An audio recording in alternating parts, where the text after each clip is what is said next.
Good day. For those of you who do not know us, we're the instructional staff for EC 150, Fundamentals of Programming. We're Professors Hiran Patel and Werner Dietl, and Douglas Harder.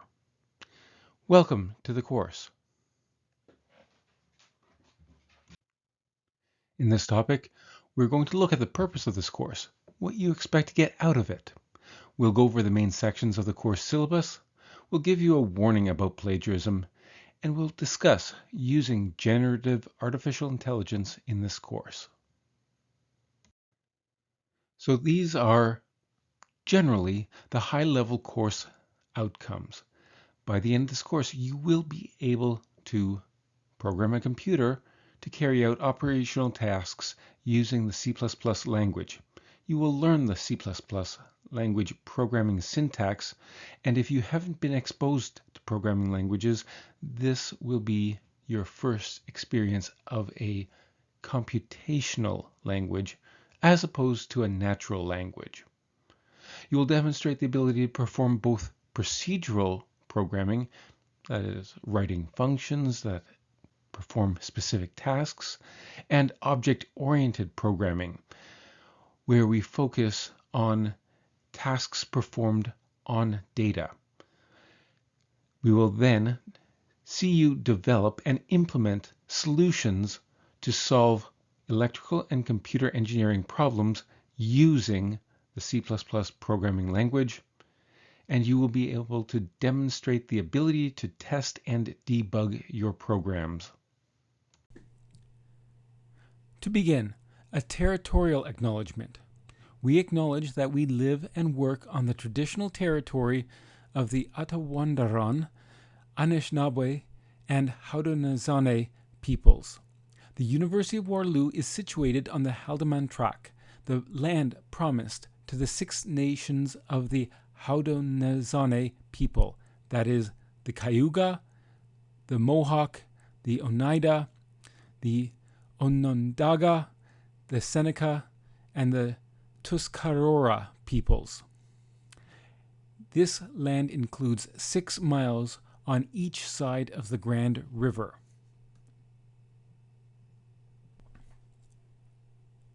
The topics in this course will be broken into 6 sections. We will begin with programming fundamentals, including syntax, local variables and types, functions and parameters, the various operators, control statements, including conditional and looping statements, and arrays. We'll then carry on by looking at addresses and pointers, algorithms, classes, linked lists, and inheritance and polymorphism. Now, the lecture material and notes are available at the ECE 150 website at ece.uwaterloo.ca/ECE150.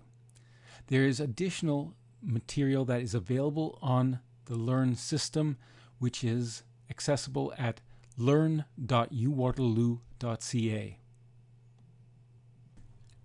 The instructional staff for ECE 150 includes Professor Hiran Patel, Professor Werner Dietl, and Douglas Harder.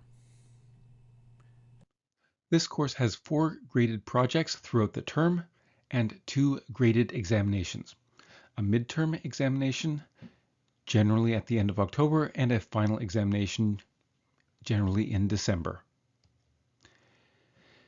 If your final examination grade is greater than any one of those other grades, that higher grade will replace the lower one. So, suppose you did well in projects 2 and 4, but you did poorly in project 1 and you did not hand in project 3.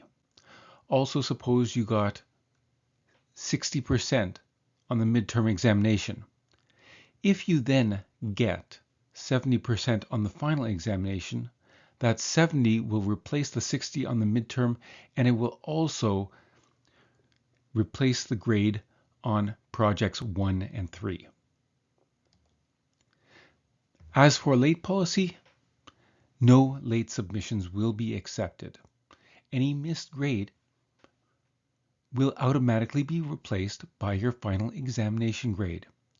You don't have to tell us you didn't hand in a project or didn't write the midterm. We do not require a verification of illness form or a doctor's note or any other documentation. Just do well on that final examination. There are no makeup midterm examinations in this course. So let your project's grade be P1 through P4 and let M and F represent your midterm and final examination grades, each of these being out of 100. First, if F is greater than any of these other grades, that lower grade is replaced by F. Now there's a proviso here. This is only true if the lower grade is not the result of, for example, an accusation of plagiarism. Your examination grade E is comprised of 1/4 times your midterm grade plus 3/4 times your final grade. That is, your final is worth 3 times the weight of the midterm. Your project grade P is calculated as follows, where project 1 counts as 9% towards your project grade and project 4, on the other hand, counts as 37% towards that project grade, with 27% for both projects 2 and 3. Now, to calculate your final grade, if your examination grade is greater than or equal to 55, then your final grade is 2/3 times your examination grade plus 1/3 times your project grade. So 2/3 of your mark comes from the examinations, 1/3 comes from the projects. If your examination grade is less than or equal to 45, that is your final grade. So none of your projects will count towards your final grade.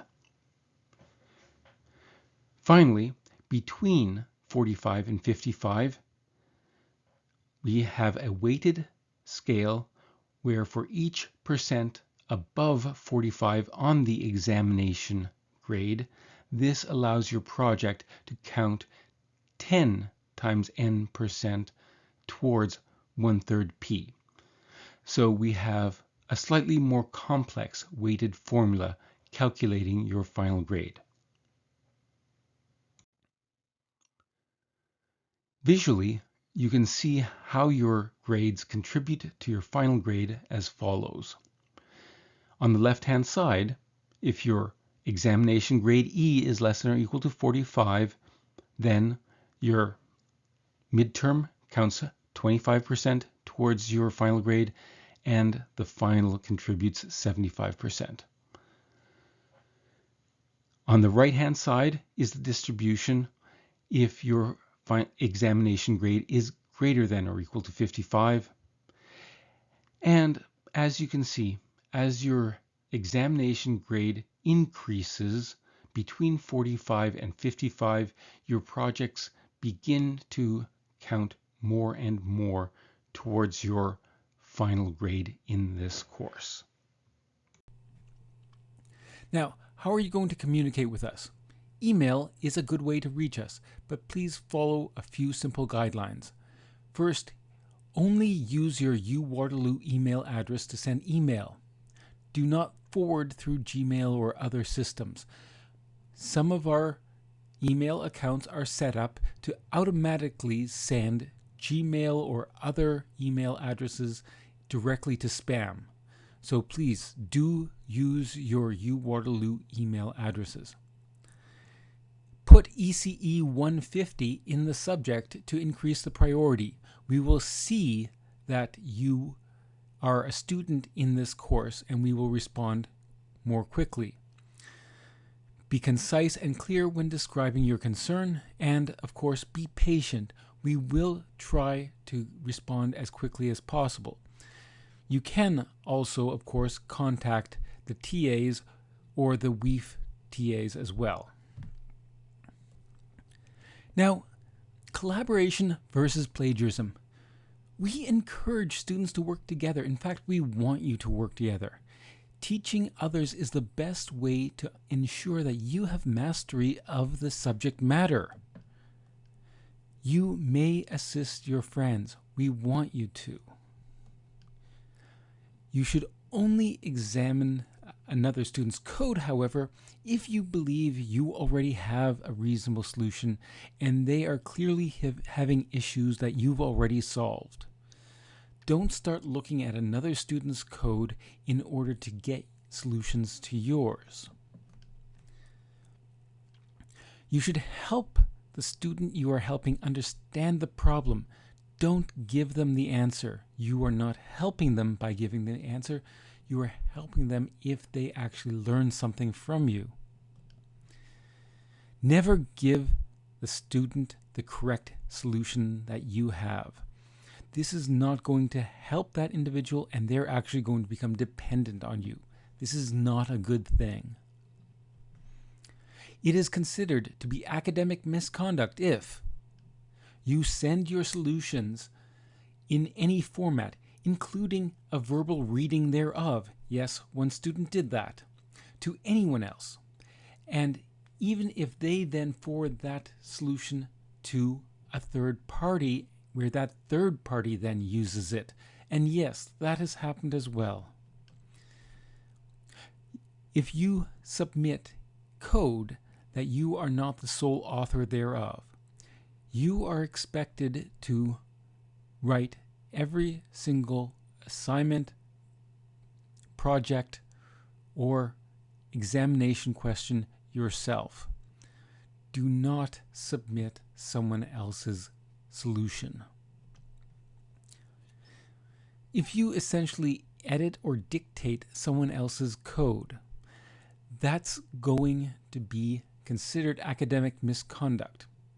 We may not be able to catch you if you simply edit someone else's solution to fix it, but we do consider that academic misconduct, and you should avoid doing that as well.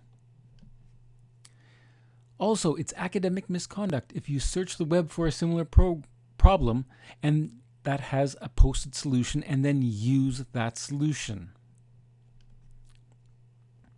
It's also academic misconduct if you get a solution from a student from a previous year and submit it, or if you find something that's very similar with only cosmetic or minor changes and submit that.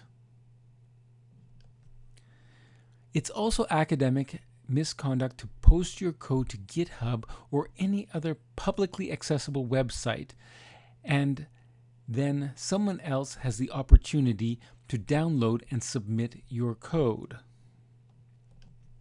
Finally, it is academic misconduct to leave your computer unattended and another peer accesses that computer and finds your source code. You are going to be a professional engineer. If you were working for a company and you left a company's laptop unattended and a rival from another company found that computer and accessed it, that would probably be considered unprofessional at best. Consequently, please do not send or communicate your solutions to your peers. In every accusation of plagiarism over the past many years, there was always clear evidence that code was shared. Not just collaboration, but shared, or possibly copied from a common source. A few points to remember. You will likely think that there is only one solution, so sending your code will help your friend fix their code. Problem: there are many different ways to approach solutions in this course, and your solution is probably not going to help your peer fix that person's own approach. Your friend promised not to plagiarize. Problem: When a student is under stress, that student will forget such promises, and as the deadline approaches, the pressure will build to the point of being unbearable. And we've seen this happen over and over again. If the student, even under that pressure, did not have access to your solution, then that student will just try harder. However, as the deadline approaches, if the student has access to your solution, they will be more and more strongly tempted to forget their solution and instead submit yours, perhaps with a few cosmetic changes. A few other points. The person that's asking you to send you your solution may actually be your best friend from secondary school or even elementary school, or it may be a friendship that you've recently cultivated and you're trying to develop stronger bonds with that individual. Problem: we've actually had cases where the students knew each other since grade 1 and they ended up in a situation of plagiarism because one student wanted to help the other, and the other student, under the pressure, submitted the first student's code. Your friend plagiarized your code, got caught, including you, and then swears up and down and left and right that no code was copied. Problem: you've just lost 10% of your final grade, and you are going to be prone to believing your friend rather than us. And consequently, this is going to ruin your first year experience. Remember, each case of plagiarism was sent to the Associate Dean of Undergraduate Studies with evidence. And in each case, it was concurred that plagiarism was evident. Yes, it may not have been the intention when the student sent the code for the other student to submit the solution, but ultimately the other student did incorporate part of the first student's submission in their solution. Also, the evidence, although not the identities, for each plagiarism case was shown to a 2A class representative, and that student concurred that yes, in each case, plagiarism was evident. Also, you may think, but my code was perfect. Why am I being penalized? Issue: you have helped someone else plagiarize, so you are just as much to blame as the other person. Also, you are getting something out of the deal. You feel good. You get that automatic reward when the other student immediately shows you how grateful they are that you have sent them your code. Also, you've just scratched that student's back. You anticipate that they will have the opportunity to scratch yours in the future. That is, you help them, now you will expect them to reciprocate. So yes, you may not have really done anything other than send code, and your code may be perfect, but you are getting something out of the deal. Also, you may be from a culture that pressures you to help your peers from that culture group. Solution: so help them. Yes, please do so. But don't send them your code. It may require much more effort to help them one-on-one, but that effort will pay off, both in you learning more clearly the concepts of the course because you are now explaining them to someone else, and you are helping that other student understand the course material. So important. Help your friends. And if necessary, you may have to lose some sleep to help them, but do not send them your code, even after the deadline. Helping your friends will help you as long as you do not send them your code. In many cases last year, it was clear that the intention of the student supplying the solution was trying to simply help the other student. They were not trying to facilitate plagiarism. They were not intending the other student to simply submit the code, perhaps with cosmetic changes. But in each case, the other student did succumb to pressure and submit the wrong solution. Getting 70% isn't that bad. Remember, when you graduate, you're going to be an engineer. And the more you work on the material yourself, the more confident you will be in your own abilities. So, this is critical. Do not send or communicate your solutions to your peers, please. As an anecdote, last year we emphasized this in Project 1. We emphasized it over and over again, and there was only one case of plagiarism in Project 1. Unfortunately, we forgot to re-emphasize it again for Projects 2 and 3, and plagiarism shot through the roof. So please, right now, just tell yourself you are not going to send your code to anyone else. You're going to help your friends, but you're not going to give them your solution. Please. Now, if you are found guilty of academic misconduct, the result is 0% on the entire assessment. And that's going to be much worse if it is the midterm or final examination assessment. There's also an additional penalty of 5% from your final grade per infraction. So the point here is a person who did not submit an assignment and gets 0 should get a significantly higher grade than a student who submitted plagiarized work.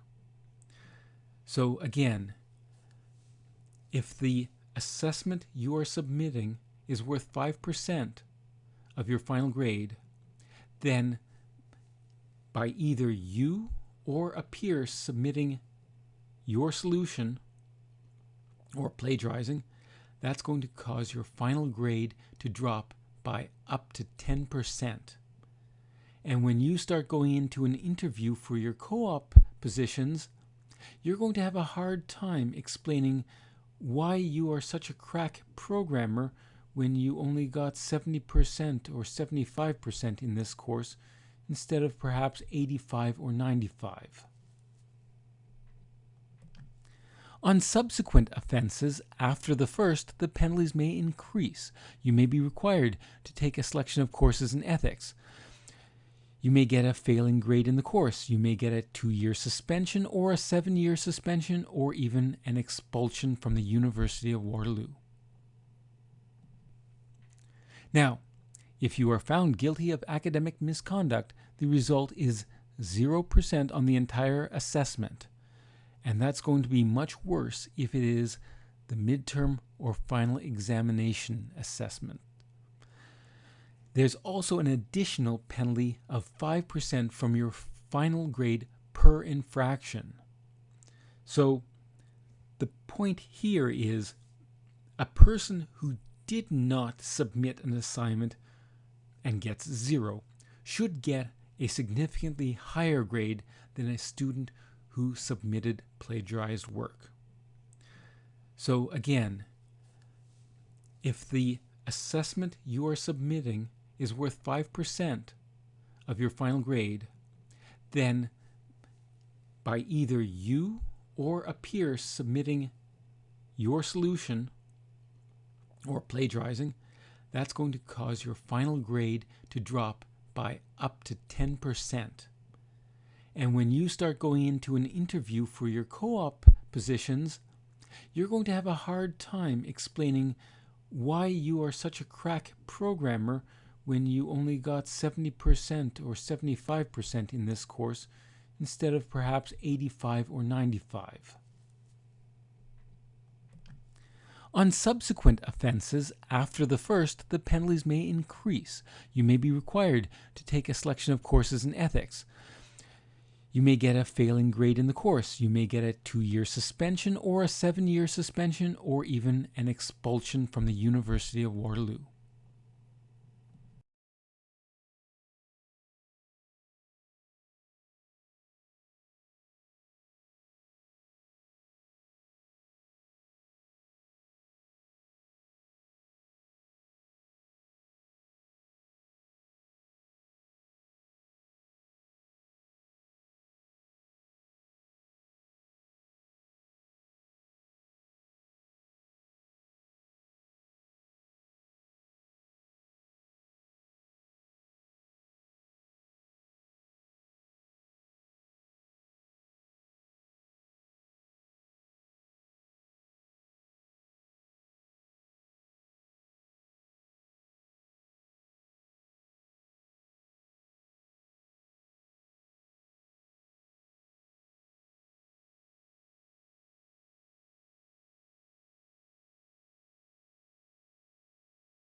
Now, to be fair to all students, all accusations of plagiarism will have their names redacted and shown to the class representatives if they want to see them. The class representatives will see the evidence, and they will also have the option of suggesting that a particular case may not actually be a clear demonstration of plagiarism. Last year, we showed all of the cases to the class representatives, and they disputed none of the accusations. In fact, they were rather embarrassed by such behavior going on in the course. The class representatives from your class can also request to see last year's cases if they wish. Last year, all accusations of plagiarism did indeed result in a finding of guilty by the Associate Dean of Undergraduate Studies for Engineering. We are not malevolently trying to go after every possible case. We only file accusations when it is clear that plagiarism has occurred. And if you have a class representative, they can go see those previous cases and we can show that yes, plagiarism was occurring, sharing of code occurred. We need you to understand that there are consequences to unethical behavior. Now, how to succeed. Watch the lectures and do take notes. It's been shown over and over again, if you author your own notes while you are watching the lectures, you will learn much more. Much more information will be transferred to your memory. Practice programming. There is no substitute for solving problems using programming than actually writing the programs yourself. Clarify confusion early. Seek help from your peers, the WEAF tutors, and the TAs, and perhaps ask the instructors if you can't get clarity from these individuals. Don't just view the information once. Repeatedly reviewing the content will help you remember the concepts. And given that all of the lectures are available online, this should be more possible at this point. But again, don't just watch the lectures while you're on the bus or doing something else. Work ahead. A large portion of the course's material is already available for you to study in advance, so please make use of that. Now, as for using artificial intelligence in this course, there are some amazing tools out there in the last few years, including ChatGPT, GitHub Copilot, and Replit.com Ghostwriter. In fact, Many of the problems you will be given not only in this course, but in many of your other undergraduate studies courses can, at least in part, be solved by one of these tools. But the problem is you want to be an engineer. That means you have to be able to solve real-world problems to which there are no solutions as of yet. These tools are generative artificial intelligence using previous knowledge, which means they probably cannot solve new and novel problems. Consequently, you may not use artificial intelligence tools for writing any of the projects. You can, however, use these tools to learn the C++ language and to find issues with your solutions to various problems. For example, in using ChatGPT, because that's the most accessible, you can get a free account quite quickly. You can ask it, why does this code not compile? And then cut and paste your code into ChatGPT. It will very quickly identify each of the problems, and often it will suggest a solution. Now, it will usually find all of your syntax errors, which is exactly what you want, but it will also describe why something is a syntax error. It may also make other suggestions, and it's not always perfect. The more significant the mistake, the less likely it is ChatGPT is going to be able to identify the exact problem. If you have executing code, but it doesn't seem to work on a particular problem, you can just type in, why does this not solve and describe the problem? Or why does this not find, insert a description of what the solution should do, and then cut and paste your code. It will then also give you suggestions. Finally, once you've finished a task, you can ask ChatGPT, do you have any suggestions to improve this code? And you can cut and paste your code. However, be aware, ChatGPT may give you some very subtle and non-obvious answers, and sometimes answers that aren't relevant to this course. However, you may still find those comments at least interesting to read. So please remember that engineering is about problem solving, but artificial intelligence generally does not solve new and unique problems.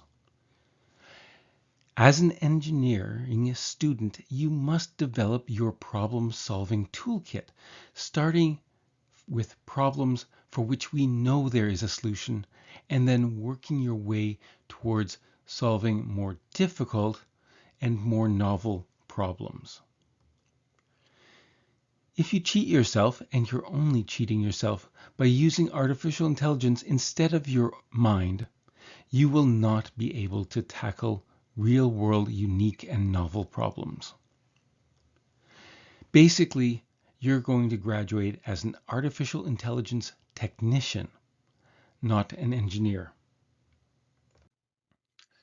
So, following this topic, you now know and understand the course outcomes and topics. You know the grading scheme. You understand the policies related to plagiarism, the penalties, and with respect to late submissions. You've been provided suggestions on how to succeed in this course, and you also know how to use artificial intelligence to help you succeed. So, good luck and enjoy the course. Here's the references, the colophon, and a disclaimer. Cheers!